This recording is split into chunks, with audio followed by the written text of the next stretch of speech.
السلام عليكم ورحمة الله وبركاته إن الحمد لله وحده والصلاة والسلام على من لا نبي بعده فأعوذ بالله من الشيطان الرجيم بسم الله الرحمن الرحيم كيف تكفرون بالله وكنتم أمواتا فأحياكم ثم يميتكم ثم يحييكم ثم إليه ترجعون صدق الله العظيم সম্মানিত দেশবাসী, আজকে অত্যন্ত ভরাক্রান্ত হৃদয় নিয়ে আপনাদের সামনে হাজির হয়েছি।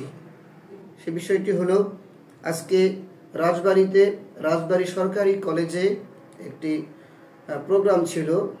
প্রোগ্রামটি হচ্ছে বৈষম্য বিরোধী ছাত্র আন্দোলনে যারা শহীদ হয়েছেন, যারা অসুস্থ হয়েছেন, তাদের স্মরণে একটি স্মরণ সভার আয়োজন করা হয়েছিল।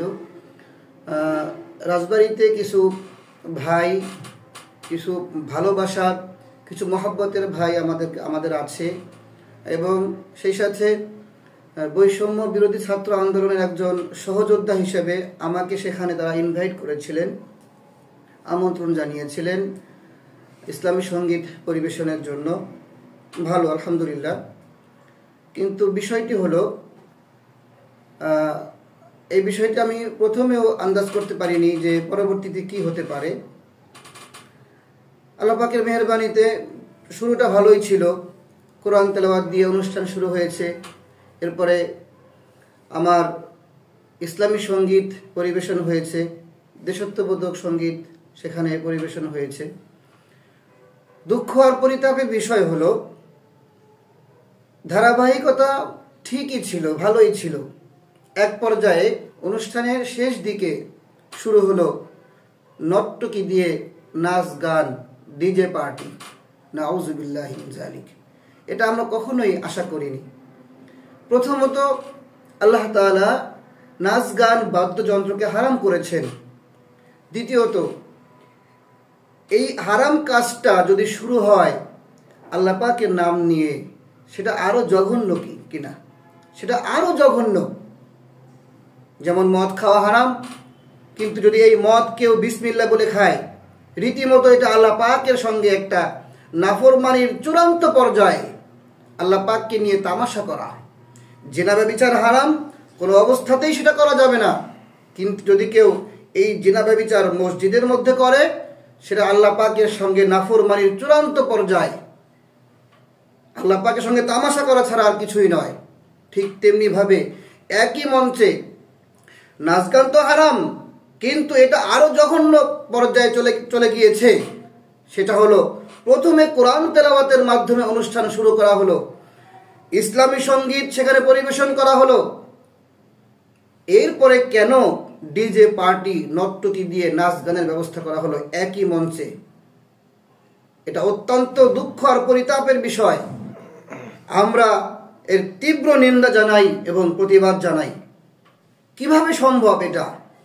আল্লাহ পাক রব্বুল আলামিন কোরআনে হাকিমের সূরা বাকারার 28 নম্বর আয়াতে রব্বুল আলামিন বলেন, কাইফা তাকফুরুনা বিল্লাহ ওয়া কুনতুম আমওয়াতা ফাআহইয়াকুম সুম্মা ইউমীতুকুম সুম্মা ইউহয়ীকুম সুম্মা ইলাইহি তুরজাউন। আল্লাহ তাআলা বলেন, কাইফা তাকফুরুন, কিভাবে তোমরা নাফরমানি করো আল্লাহ পাকের সঙ্গে? কিভাবে পারো তোমরা আল্লাহ পাকের সঙ্গে নাফরমানি করতে?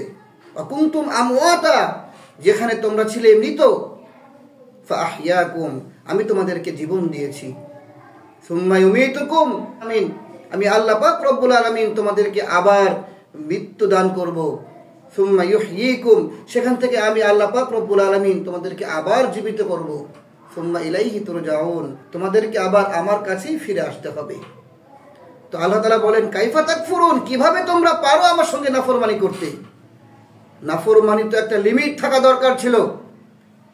একই মঞ্চে কিভাবে আমরা আল্লাহ পাকের নাম দিয়ে, আল্লাহ পাকের কোরআনের তেলাওয়াত দিয়ে শুরু করে, ইসলামী সঙ্গীতের মাধ্যমে শুরু করে, একই মঞ্চে একটা টাইমে আমরা কিভাবে পারি আল্লাহ পাকের নাফরমানি করতে, নাচ গানের আয়োজন করতে, ডিজে পার্টির আয়োজন করতে? কিভাবে পারি?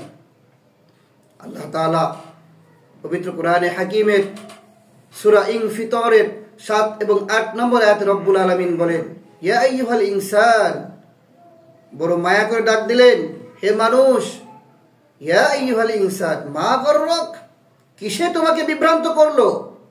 কোন জিনিস তোমাকে বিভ্রান্ত করলো? বিরব্বিকাল কারীম, ওই কারীম রব থেকে, যে কারীম রব,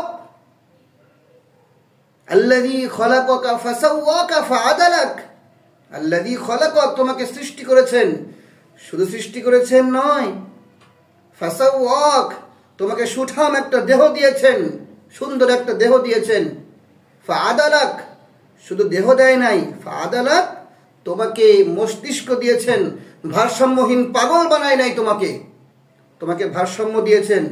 ফি আই সূরাতিম মা শাআ রাক্কাবাক, তোমাকে সুন্দর একটা আকৃতি দিয়ে, মনের মতো আকৃতি দিয়ে আল্লাহ পাক রব্বুল আলামিন তোমাকে তৈরি করেছেন। সেই কারীম রব থেকে তোমাদেরকে কিসে বিভ্রান্তি করলো?